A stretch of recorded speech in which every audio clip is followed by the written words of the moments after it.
Hello everyone, welcome to कलोक पाठशाला। हमारी प्राग ऐतिहासिक काल की पहली क्लास है, तो चलिए स्टार्ट करते हैं। प्राग ऐतिहासिक काल यानी वह काल जब मनुष्य को किसी चीज़ की जानकारी नहीं थी। मानव क्या था? असभ्य था और बर्बर था। और कहाँ पर रहता था? जंगलों में रहता था, गुफाओं में रहता था। और पीने के लिए किसका यूज़ करता था? नदियों, तालाबों और झरने के पानी का यूज़ करता था। ऐतिहासिक काल को अब हम पढ़ेंगे आगे, तो चलिए स्टार्ट करते हैं। अगर हम लिपि के आधार पर बात करें, अगर हम लिपि के आधार पर भारतीय इतिहास का विभाजन करें तो हम इसको 3 भागों में बांटते हैं। कितने? 3 भागों में बांटते हैं। पहला हमारा हो जाता है प्राग ऐतिहासिक काल, दूसरा आद्य ऐतिहासिक काल, तीसरा ऐतिहासिक काल। यानी अगर हम लिपि के आधार पर बात करें तो कितने कालों में बांटते हैं? इसे 3 कालों में विभाजित करते हैं। पहला है हमारा प्राग ऐतिहासिक काल, दूसरा आद्य ऐतिहासिक काल, तीसरा है ऐतिहासिक काल। अब इनके बारे में जान लेंगे। प्राग ऐतिहासिक काल कैसा काल था? प्राग ऐतिहासिक काल ऐसा काल था जब मनुष्य को सिर्फ लिपि का ज्ञान नहीं था। ठीक है, किसका ज्ञान नहीं था? लिपि का ज्ञान नहीं था। लिपि का ज्ञान होगा कैसे? वह जंगलों में रहता था। अब जंगलों में रह रहा है तो जानवरों की तरह रहता था, कई जानवरों को खाता था और नदी तालाबों के पानी का यूज़ करता था यानी पीने के लिए। ठीक है, तो उस समय मानव क्या था? असभ्य था, उसे किसी चीज़ की जानकारी नहीं थी, तो लिपि का ज्ञान भी उसे नहीं था। ठीक है, यानी प्राग ऐतिहासिक काल का जो मानव है उसे किसका ज्ञान नहीं था? लिपि का ज्ञान नहीं था। तो उसके उदाहरण को देखें तो पाषाण काल एक ऐसा काल है जब मनुष्य को लिपि का ज्ञान नहीं था। ताम्र पाषाण काल भी आपका किसके अंतर्गत आता है? प्राग ऐतिहासिक काल के अंतर्गत आता है। ठीक, चलिए नेक्स्ट है आद्य ऐतिहासिक काल, यानी वह काल जब मनुष्य को लिपि का ज्ञान था परंतु पढ़ा नहीं जा सका। ठीक है, जैसे हमें हड़प्पा में मिला है, हड़प्पा में हमें वहाँ से हमें लिपि प्राप्त हुई है मगर उनको अभी तक पढ़ा नहीं जा सका है। ठीक है, और वैदिक संस्कृति वहाँ से भी हमें कुछ साक्ष्य मिले हैं, उनको भी मगर अभी तक हम पढ़ नहीं पाए। यानी ऐसा काल मनुष्य को लिपि का ज्ञान तो था मगर उसे अभी तक पढ़ा नहीं जा सका। ठीक है, चलिए लास्ट है ऐतिहासिक काल। ऐतिहासिक काल में मनुष्य को लिपि का ज्ञान भी था और पढ़ा भी गया। जैसे पुरातात्विक एवं लिखित साक्ष्य उपलब्ध हैं। ठीक है, तो वहाँ से जो भी ऐतिहासिक काल के जो भी लिखित साक्ष्य मिले हैं उन्हें अभी तक पढ़ा भी गया है और उनका ज्ञान भी है मनुष्य को। ठीक है, और पुरातात्विक साक्ष्य उससे हम पता लगाते हैं कि ये किस काल का है, ये सब चीज़ें। ठीक है, तो ये हो गए हमारे तीनों काल, यानी प्राग ऐतिहासिक काल जब मनुष्य को लिपि का ज्ञान नहीं था। ठीक है, आद्य ऐतिहासिक काल में उसे लिपि का ज्ञान हुआ मगर वह पढ़ी नहीं जा सकी, और ऐतिहासिक काल में लिपि का ज्ञान भी था और उसे पढ़ा भी गया। तो चलिए अब देखते हैं प्राग ऐतिहासिक काल के बारे में हम पढ़ेंगे आगे। प्राग ऐतिहासिक काल, प्राग ऐतिहासिक काल यानी वह काल जिसमें मनुष्य को लिपि की जानकारी नहीं थी। ठीक है, तो सबसे पहला पॉइंट है कि मानव को लिपि की जानकारी नहीं थी। किस काल में? प्राग ऐतिहासिक काल में। उस काल को क्या कहते हैं? तो प्राग ऐतिहासिक काल कहते हैं। ठीक है, तो प्राग ऐतिहासिक काल किसको कहते हैं? जब मनुष्य को लिपि की जानकारी नहीं थी। चलिए नेक्स्ट है, इस काल का इतिहास पुरातात्विक साधनों पर निर्भर कर होता है, अर्थात उत्खनन के द्वारा पुरातात्विक साधनों पर निर्भर होता है और उत्खनन के द्वारा प्राप्त वस्तुओं के आधार पर तत्कालीन जनजीवन की जानकारी प्राप्त होती है। प्राग ऐतिहासिक काल के बारे में हमें पता कैसे चलता है? वहाँ पर जो पुरातात्विक साक्ष्य मिले हैं, यानी जो भी चीज़ें हमें वहाँ से प्राप्त हुई हैं। ठीक है, और उत्खनन के द्वारा प्राप्त वस्तुओं के आधार पर और खुदाई में जो चीज़ें मिली हैं उनके आधार पर हम उस समय के रहन सहन था उसके बारे में हम पता लगाते हैं। ठीक है, प्राग ऐतिहासिक शब्द का प्रयोग 1851 में किसका? प्राग ऐतिहासिक शब्द का प्रयोग 1851 में किसने किया था? डैनियल विल्सन ने किया था। किसने? डैनियल विल्सन ने किया था। और अपनी पुस्तक उनकी कौन सी थी? The archaeology and pre historic annuls of Scotland. ठीक है, यानी प्राग ऐतिहासिक शब्द, प्राग ऐतिहासिक शब्द आपका कहाँ से आया, तो इसको 1851 में, जिसका 1851 में डैनियल विल्सन की जो पुस्तक थी उसमें इसका उल्लेख किया गया था। और पुस्तक कौन सी थी, the archaeology and pre historic annuls of Scotland. ठीक है, चलिए भारत में प्राग ऐतिहासिक अध्ययन का प्रारंभ, भारत में प्राग ऐतिहासिक अध्ययन का प्रारंभ कब होता है, तो 13 मई 1863 में। कब, 13 मई 1863 में, जब भारतीय सर्वेक्षण विभाग के विद्वान रॉबर्ट ब्रूस फूड, जिन्हें जो क्या है, एक भूवैज्ञानिक हैं और पुरातत्वविद हैं, उन्होंने मद्रास के तमिलनाडु के पास स्थित पल्लवरम नामक स्थान से किसके उपकरण प्राप्त किए, पूर्व पाषाण कालीन पत्थर के उपकरण प्राप्त किए। तो आपसे पूछा जाता है कि भारत में खोजा गया पहला प्राग ऐतिहासिक कालीन स्थल या फिर पूरा पाषाण कालीन स्थल कौन सा है, तो आपका पल्लवरम है। और पल्लवरम कहाँ पर है, मद्रास में है। ठीक है, और इसकी खोज किसने की थी, तो इसकी खोज की थी रॉबर्ट ब्रूस फूड, जो खुद एक क्या थे, भूवैज्ञानिक थे और पुरातत्वविद थे। और भारत में प्राग ऐतिहासिक अध्ययन का प्रारंभ कब हुआ था, तो 13 मई 1863 को।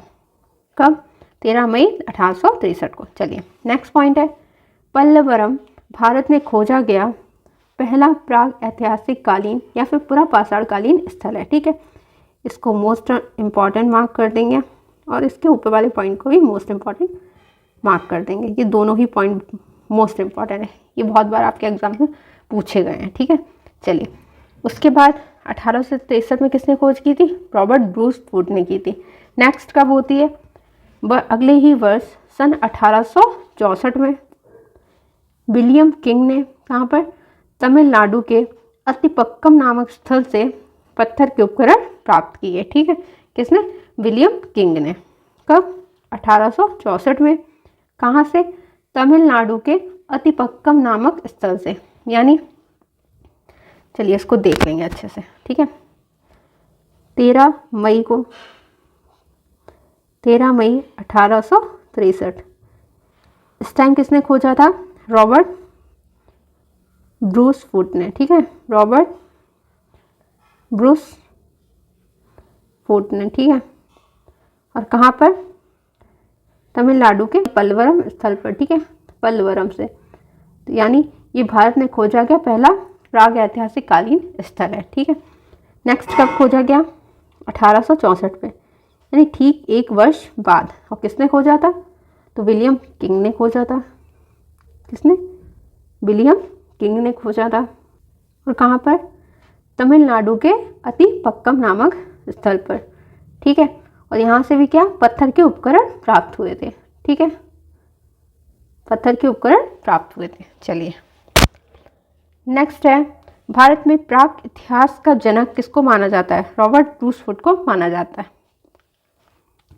तो भारत में प्राग इतिहास का जनक किसको माना जाता है, रॉबर्ट ब्रूस फूड को माना जाता है। ब्रूस फूड की मृत्यु कोलकाता में हुई थी। कहाँ पर हुई थी, कोलकाता में हुई थी।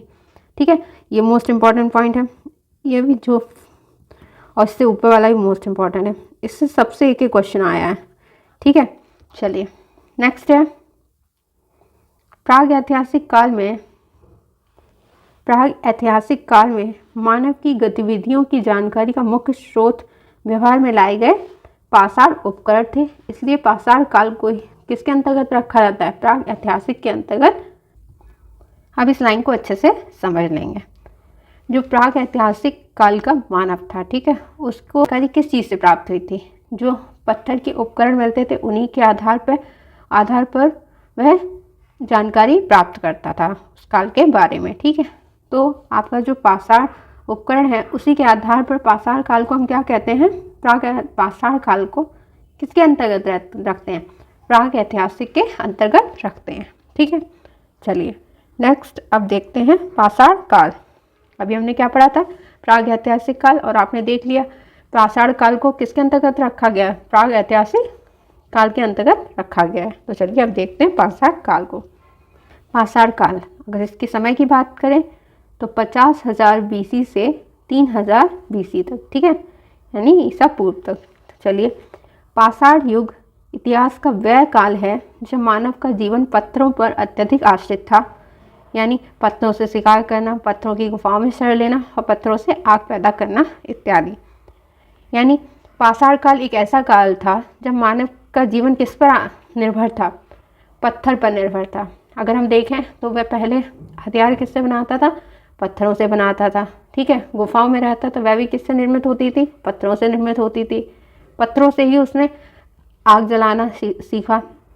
ठीक है, तो ये कुछ इसीलिए प्राग ऐतिहासिक काल का जो मानव था उसका जीवन किस पर निर्भर था, पत्थरों पर आश्रित था। ठीक है, चलिए, पाषाण काल को पत्थर के औजारों के विकास क्रम के आधार पर 3 भागों में बांटा गया है। पाषाण काल जो आपका है उसका पत्थर के जो औजार हैं उनके जैसा जैसे विकास होता गया उसके आधार पर इनको 3 भागों में बांटा गया है।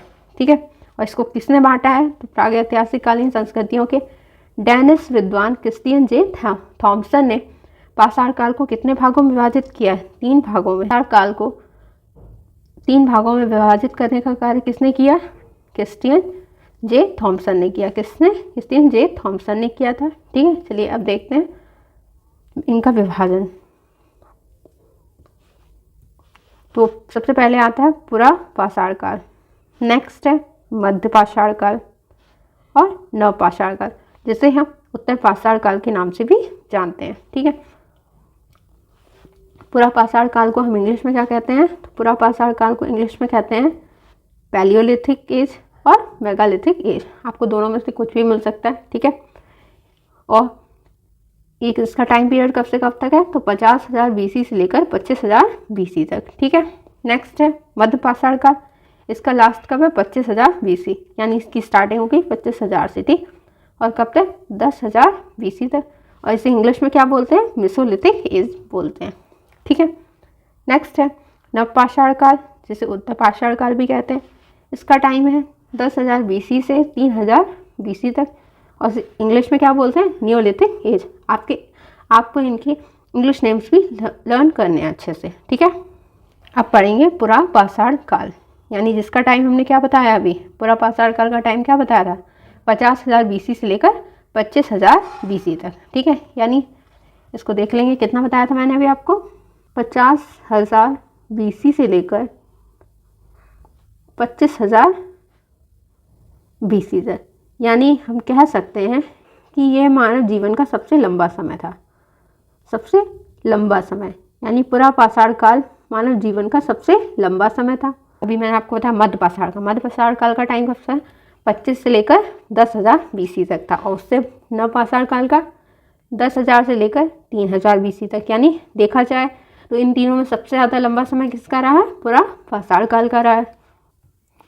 तो देखेंगे सबसे पहला पॉइंट, यह मानव जीवन का सबसे लंबा समय रहा है। मैंने आपको ये चीज़ समझा दी अच्छे से। ठीक है, चलिए नेक्स्ट पॉइंट है हैंड एक्स, क्लीवर और स्क्रैपर, यहाँ पर और होगा, और स्क्रैपर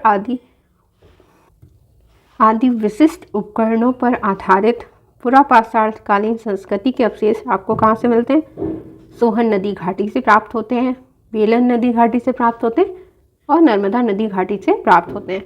यानी पुरा पाषाण काल के हमें अवशेष कहाँ से प्राप्त होते हैं, सोहन नदी घाटी से, बेलन नदी घाटी से और नर्मदा नदी घाटी से प्राप्त हैंड एक्स, क्लीवर और स्क्रैपर के आधार पर हम उस काल के संस्कृति के बारे में जान पाते हैं। और उसके अवशेष हमें कहाँ से प्राप्त होते हैं, सोहन नदी घाटी से, बेलन नदी घाटी से और नर्मदा नदी घाटी से। इस काल का मानव जंगलों में जानवरों की भांति रहता था। ठीक है, तो कैसे रहता था, जंगलों में जानवरों की तरह रहता था और जंगली जानवरों और हिंसक जानवरों से बचने के लिए प्रकृति निर्मित लकड़ी के औजार बनाता था।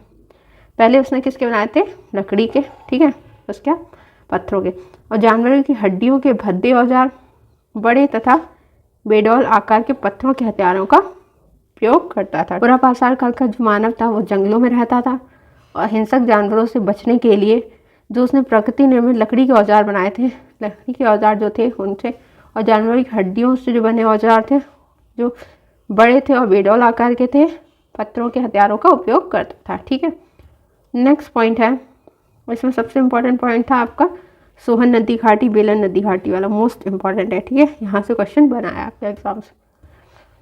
नेक्स्ट है, पत्थरों में सर्वाधिक क्वार्टजाइट पत्थरों का प्रयोग करता था। पहले इसको मोस्ट इंपॉर्टेंट मार्क करेंगे।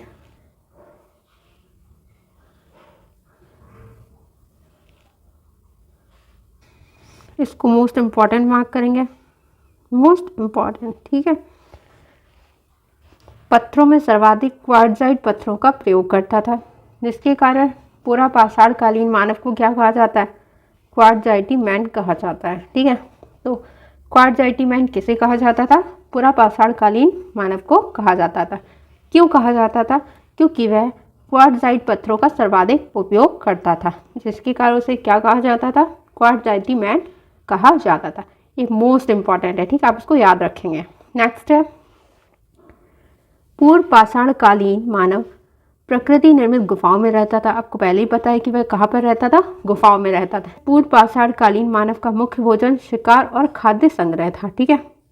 शिकार के द्वारा और खाने को इकट्ठा करके वह क्या करता था, वह उसके भोजन का मुख्य साधन था, ठीक है। नेक्स्ट है, प्रागैतिहासिक मानव की गतिविधियों के ज़्यादातर साक्ष्य हमें कहाँ से प्राप्त हुए, दक्षिण भारत के अंगोला से, कुड़ापा से और बेल्लारी से प्राप्त हुए हैं। इसलिए भूगोल शास्त्रियों का मानना है कि प्रागैतिहासिक काल के प्राचीनतम साक्ष्य दक्षिण भारत से प्राप्त हुए हैं। आपके भूगोल शास्त्री हैं, उनका मानना क्या है कि प्रागैतिहासिक काल के जो सबसे प्राचीन साक्ष्य मिले हैं वह कहाँ से मिले हैं, दक्षिण भारत से प्राप्त हुए। कहाँ से प्राप्त हुए, दक्षिण भारत से प्राप्त हुए, ठीक है। यानी अगर हम देखेंगे तो आपका जो अतिपक्कम था वह भी दक्षिण भारत का स्थल था, ठीक है। और क्या था, पल्लवरम, जो आपका प्रागैतिहासिक काल का खोजा गया पहला स्थल था, वह भी कहाँ से संबंधित है, दक्षिण भारत से संबंधित है, ठीक है। यानी दक्षिण भारत की अंगोला, कुड़ापा और बेल्लारी से प्राप्त होने के कारण भूगोल शास्त्रियों का ऐसा मानना है कि ज़्यादातर जो प्राचीनतम साक्ष्य है वह दक्षिण भारत से प्राप्त हुए हैं, ठीक है। नेक्स्ट है, पुरापाषाण कालीन मानव को आग की जानकारी नहीं थी। तो पुरापाषाण कालीन मानव को आग की जानकारी नहीं थी, किंतु आग का उपयोग करना नहीं जानते थे और आग का उपयोग नवपाषाण कालीन मानव ने किया, ठीक है। तो मानव को आग की जानकारी कब हुई थी, ये मोस्ट इंपॉर्टेंट पॉइंट है, मोस्ट इंपॉर्टेंट पॉइंट है, ठीक है, कि पुरापाषाण कालीन मानव को आग की जानकारी कब हुई थी, ठीक है, पाषाण काल में, ठीक है। यानी मानव को आग की जानकारी नवपाषाण काल में प्राप्त हो गई थी, ठीक है।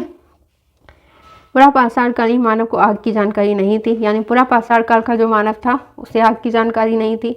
मध्य का पाषाण काल में भी मानव को आग की जानकारी नहीं थी, लेकिन जो हमारा लास्ट है नवपाषाण काल, उसमें मानव को आग की जानकारी हो गई थी और इस समय में वह खाने को पकाकर खाने लगा था, ठीक है। पुरापाषाण काल के अंतिम चरण, पुरापाषाण काल के अंतिम चरण या फिर उच्च पुरापाषाण काल, जैसे हम क्या बोलते हैं, नवपाषाण काल के नाम से भी जानते हैं। किसके नाम से जानते हैं, नवपाषाण काल के नाम से भी जानते हैं, नवपाषाण काल, ठीक है। यहाँ से अपवाद स्वरूप ही चित्रकारी के प्रमाण प्राप्त हुए हैं। पाषाण काल का जो सबसे अंतिम चरण है, जिसे हम क्या कहते हैं, जैसे आपका पहला कौन सा था, पुरापाषाण काल, दूसरा मध्य पाषाण काल, तीसरा या अंतिम चरण था उच्च पुरापाषाण काल, जिसे हम नवपाषाण काल के नाम से भी जानते हैं, ठीक है। यहाँ से कहा जाता है कि कुछ चित्रकारी के प्रमाण प्राप्त हुए थे, ठीक है। चलिए अब देखते हैं, महाराष्ट्र के जलगांव में पटने नामक स्थान पर उच्च पुरापाषाण कालीन शुतुरमुर्ग की अंडे की खोल मिली है, जिस पर आड़ी तिरछी रेखाएं खींचकर चित्रकारी की गई है। महाराष्ट्र का एक स्थान है जलगांव, ठीक है, जलगांव में पटने नामक स्थान, ठीक है, वहाँ से किसके, उच्च पुरापाषाण कालीन, ठीक है, यानी हमारा जो सबसे लास्ट का था उस उच्च पुरापाषाण कालीन शुतुरमुर्ग के अंडे की खोल मिली है, ठीक है। यानी शुतुरमुर्ग का जो अंडे का बाहरी आवरण होता है वो मिला है, ठीक है। और उस पर क्या की गई है, आड़ी तिरछी रेखाएं खींचकर क्या की गई है, चित्रकारी की गई है। यानी हमें जो चित्रकारी के प्रमाण मिलते हैं वह कहाँ से मिलते हैं, उच्च पुरापाषाण काल से प्राप्त होते हैं, ठीक है। नेक्स्ट है, उत्तर प्रदेश के इलाहाबाद जिले में मेजा तहसील के अंतर्गत बेलन नदी घाटी क्षेत्र में लोहदा नाले की खुदाई से उच्च पुरापाषाण कालीन हड्डी की बनी नारी आकृति प्राप्त हुई है। पहले तो मोस्ट इंपॉर्टेंट मार्क कर लेंगे सारे, ये मोस्ट आग वाला हो गया। और कहाँ से चित्रकारी के प्रमाण मिले हैं, ये भी मोस्ट इंपॉर्टेंट है, ये आपके कहाँ से, नवपाषाण काल से प्राप्त हुए हैं, ठीक है। और ये वाला भी मोस्ट इंपॉर्टेंट है कि महाराष्ट्र के पटने नामक से वहाँ पर शुतुरमुर्ग के अंडे की खोल मिली और जिसमें आड़ी तिरछी रेखाओं से चित्रकारी की गई है।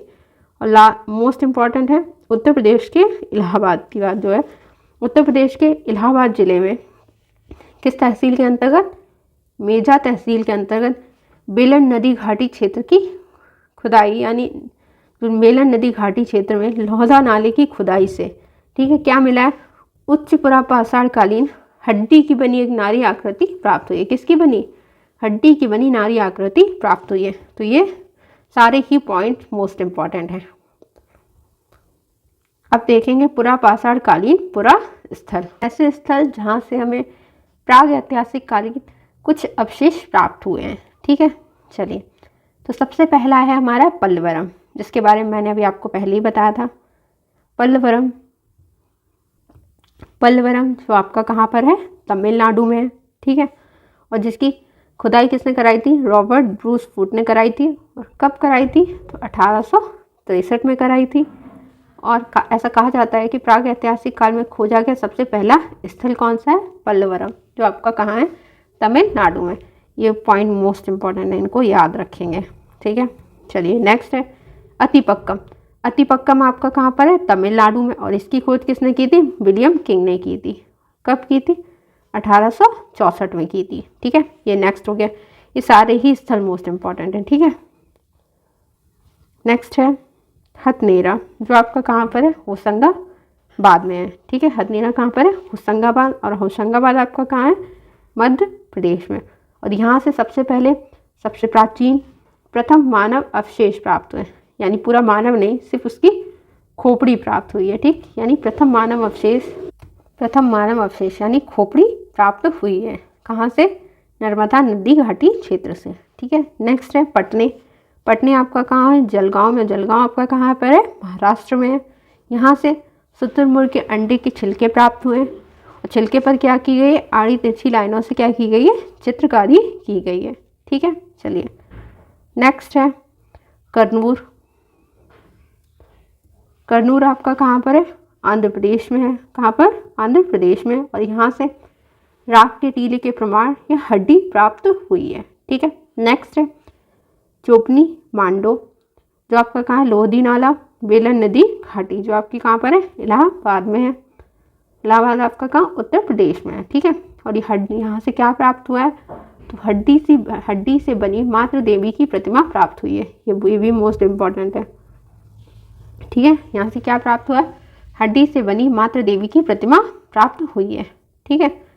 तो ये हो गए क्या, पुरापाषाण कालीन पुरा स्थल, ठीक है। पहला आपका पल्लवरम हो गया, जिसकी किसने खोज की थी, रॉबर्ट ब्रूस फूट ने खोज की थी 1863 में।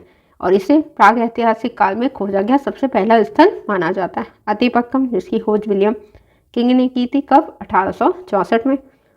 हथनेरा, ठीक है। हथनेरा से क्या प्राप्त हुआ हमें, सबसे प्राचीन या प्रथम मानव अवशेष, यहाँ से सिर्फ खोपड़ी ही प्राप्त हुई है, ठीक है, नर्मदा नदी घाटी क्षेत्र से।